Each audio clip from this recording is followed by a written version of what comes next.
Voilà, vous avez entendu plusieurs choses, beaucoup de choses. Merci à vous, les enfants, les moniteurs, les animateurs, pour tout ce que vous avez fait déjà. Vous parlez simplement pendant quelques minutes de ce Jésus qui est venu. Et je voudrais commencer par un texte qu'on trouve dans le dernier livre de la Bible. Le dernier livre de la Bible, c'est l'Apocalypse. Alors peut-être pour certains, quand vous entendez le mot apocalypse, c'est trouble, difficulté. Mais en fait, le vrai sens du mot apocalypse, c'est révélation. Jésus est venu se révéler à nous. On était peut-être trop éloignés, certainement éloignés de Dieu, mais lui, il est venu pour nous présenter une solution pour le monde. Et le texte que je voudrais vous partager se trouve dans Apocalypse 22, verset 16. Je commence avec celui-là. « Moi, Jésus, j'ai envoyé mon ange pour vous attester ces choses dans les églises. Je suis le rejeton et la postérité de David, l'étoile brillante du matin. » La Bible nous dit que sans Dieu, nous étions sans espérance.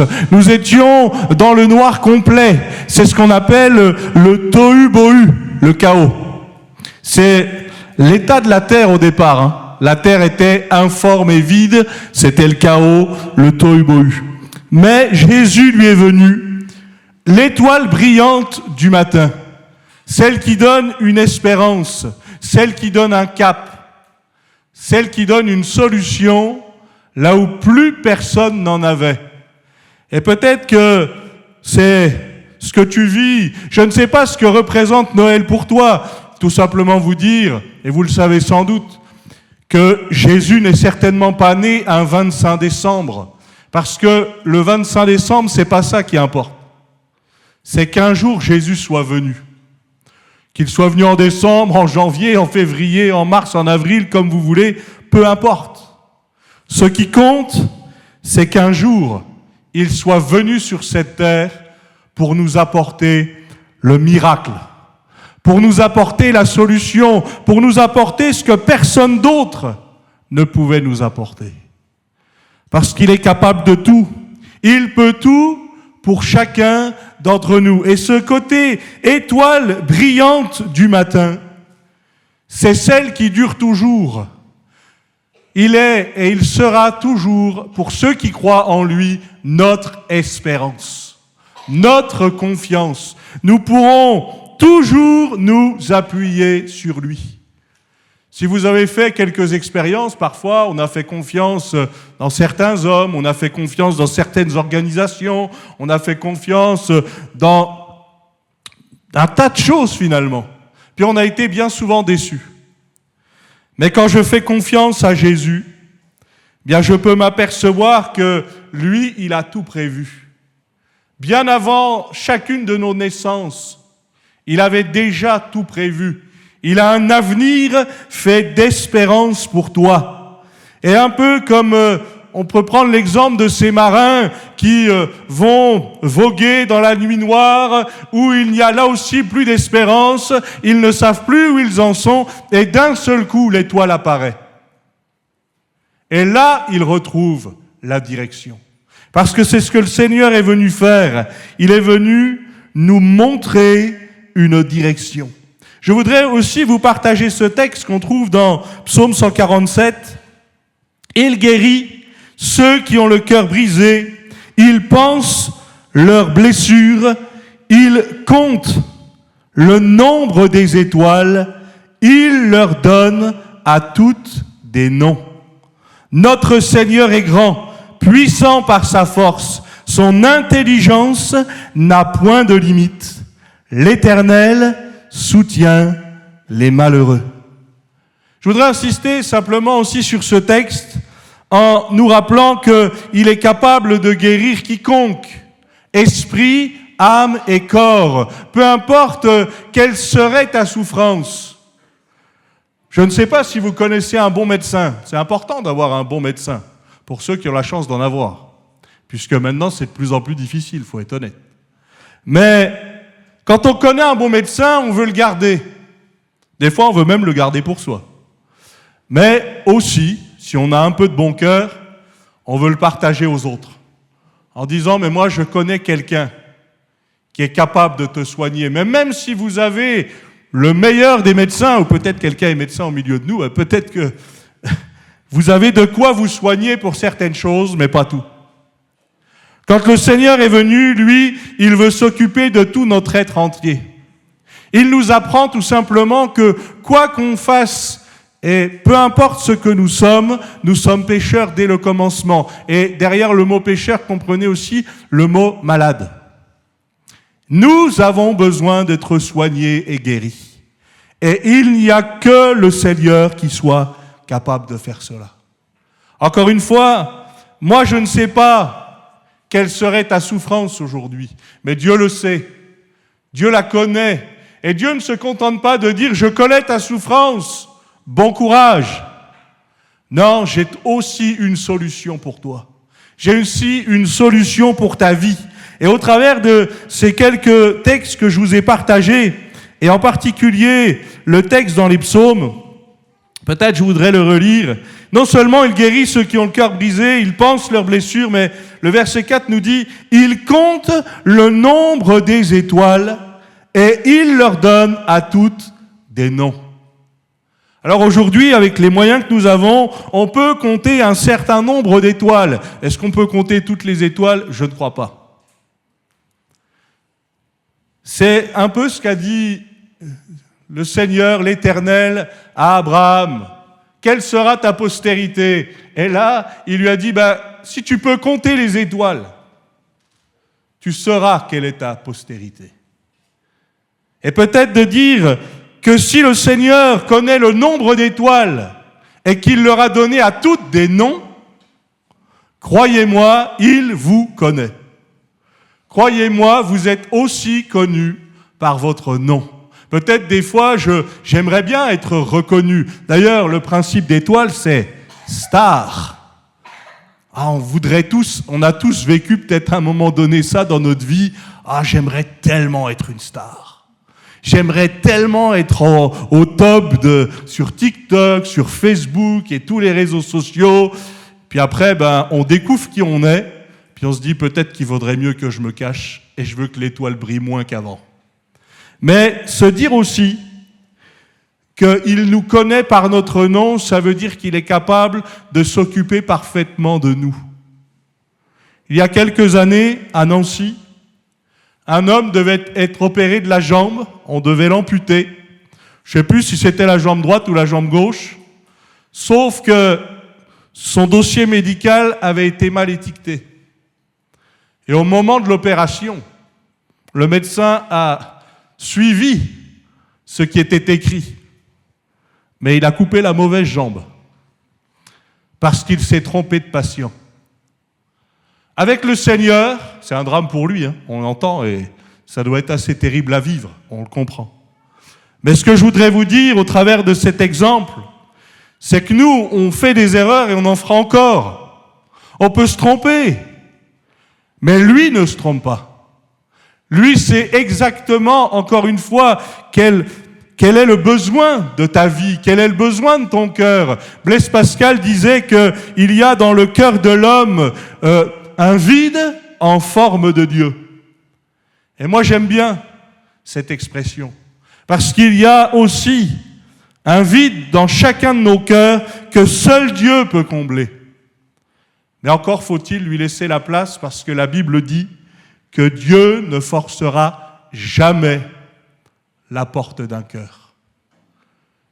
Et peut-être que les champions des étoiles, les astrophysiciens et autres vont me contredire, mais je crois que parfois on voit briller des étoiles, mais elles sont déjà mortes, pour certaines. Et peut-être de dire que ça nous parle de quoi? Ça nous parle de l'apparence. Parfois, tant que je montre le beau visage, tant que j'ai la belle apparence et que personne ne remarque rien, ça va. Mais la Bible dit que Dieu sonde les cœurs et les reins et il sait exactement ce qui se passe chez chacun d'entre nous. Peut-être ce matin, as-tu besoin du secours du Seigneur dans ta vie? Peut-être ce matin, As-tu besoin du miracle du Seigneur dans ta vie? Nous n'avons pas besoin de savoir quel type de miracle tu aurais besoin que le Seigneur fasse. Le plus important, c'est de lui faire confiance. Le Seigneur sait, le Seigneur connaît déjà, et pourtant, il ne forcera pas la porte d'un cœur. Vous savez que le Seigneur Jésus, alors qu'il est sur la croix, qu'il a été cloué pour prendre nos péchés, pour prendre nos souffrances, nos maladies, nos douleurs, il va dire cette phrase, « Père, pardonne-leur, ils ne savent pas ce qu'ils font. » Un acte d'amour, un acte extraordinaire, mais un acte aussi pour chacun d'entre nous. Peut-être que tu as besoin que le Seigneur fasse l'impossible dans ta vie. Ça tombe bien. Il est le Dieu de l'impossible. Peut-être que tu pourrais faire cette prière, « Seigneur, j'ai tout essayé. Mais si toi, tu peux encore quelque chose, alors fais-le. » On le voit au travers de la femme à la perte de sang. Cette femme, elle souffrait depuis tellement d'années. Et puis, quand elle va voir Jésus, elle va dire, mais si je peux seulement toucher le bord de son vêtement, je serai guérie. Et en fait, ce qu'elle était en train de dire, c'est que elle a compris que c'est pas le vêtement qui guérit, mais que c'est Jésus parce qu'il est là. Et elle va s'approcher, elle va être toute tremblante, elle va essayer d'être discrète, et puis elle va toucher le bord du vêtement, et au moment où elle touche le vêtement, elle est instantanément guérie. Et Jésus va dire, « Qui m'a touché ?» Et les disciples vont lui dire, « Seigneur, tu vois bien que tout le monde te presse, et tu dis, qui m'a touché ?» Mais cette femme, elle a entendu ça. Alors elle est venue, et elle a raconté son histoire.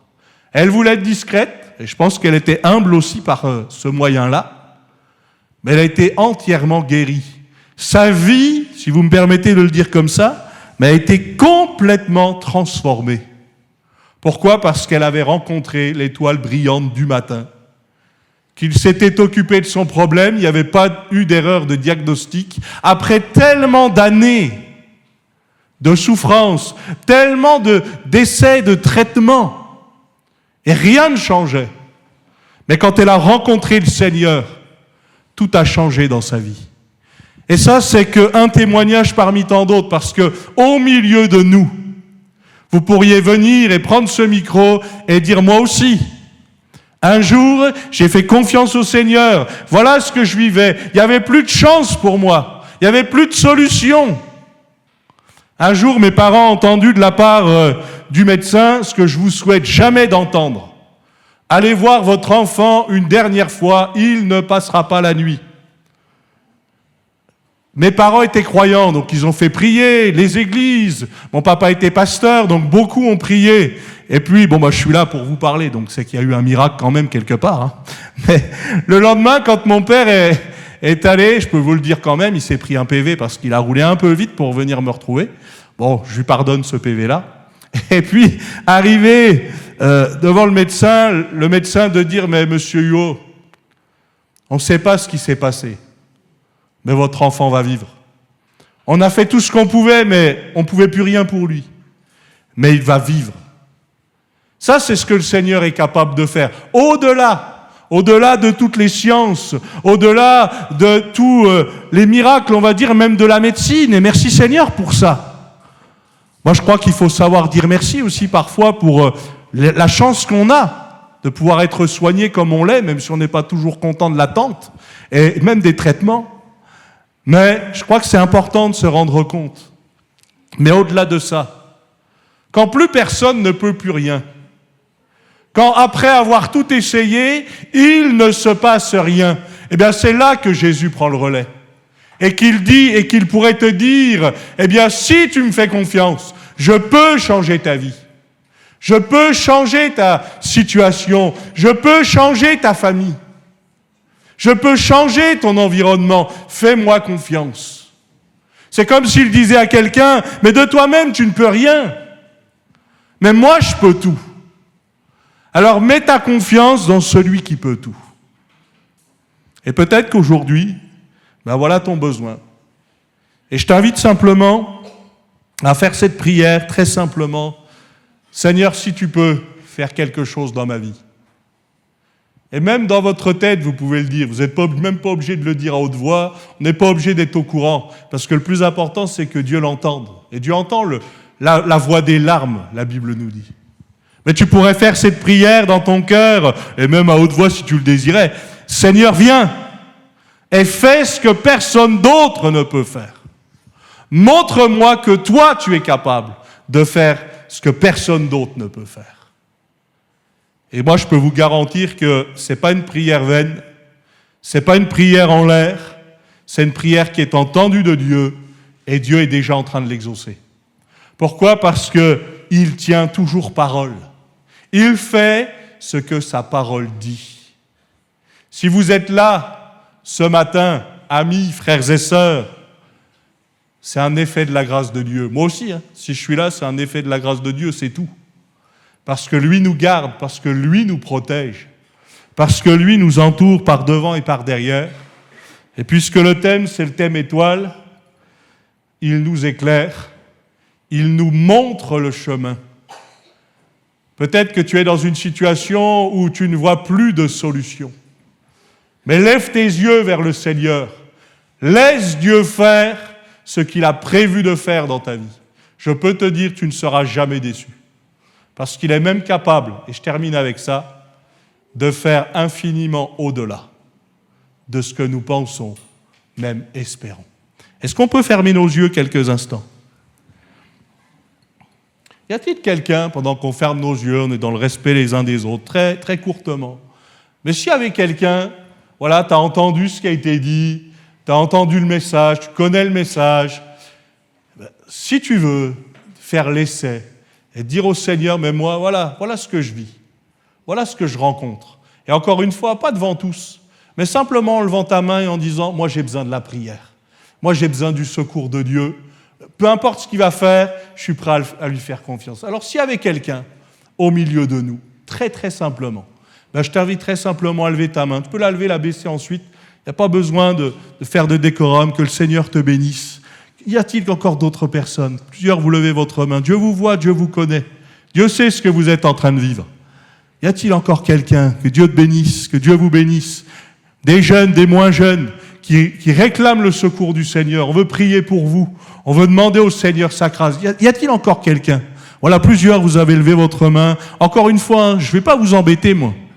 Après, je vais prier simplement en demandant au Seigneur qu'il fasse ce qu'il a prévu de faire pour vous. Seigneur, nous te remercions. Nous te remercions parce que nous étions sans espérance. Nous étions sans solution. Mais tu nous as apporté cette étoile brillante du matin. Merci Seigneur pour ta parole, qui est une lumière qui nous éclaire et qui nous conduit.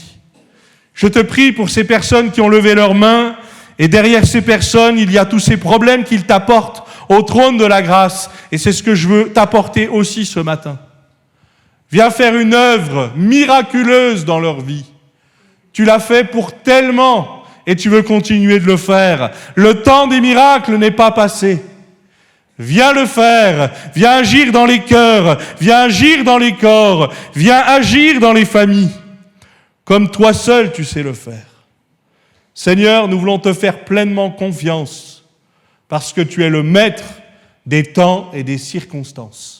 Merci pour ces temps où nous pouvons nous arrêter un moment et penser à ce que tu as fait et penser à ce que tu veux faire. Seigneur, bénis chacune des personnes qui ont levé leurs mains et viens agir en elles pour qu'elles puissent te rendre gloire. Amen.